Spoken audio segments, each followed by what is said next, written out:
আওয়ামী লীগ মারা গিয়েছে বাংলাদেশে, আর জানাজা হয়েছে দিল্লিতে। ডক্টর মোহাম্মদ ইউনূস গত কিছুদিন আগে বলেছেন আগামী নির্বাচনে আওয়ামী লীগ অংশগ্রহণ করবে কি করবে না সেটি সিদ্ধান্ত নাকি আওয়ামী লীগের। ডক্টর মোহাম্মদ ইউনূস, আপনি ভুলে যাবেন না আমরা আপনাকে ক্ষমতায় বসিয়েছি।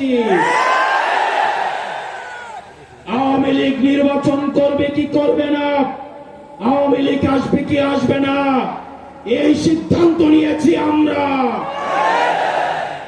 আওয়ামী লীগ মারা গিয়েছে বাংলাদেশে, আর জানাজা হয়েছে দিল্লিতে।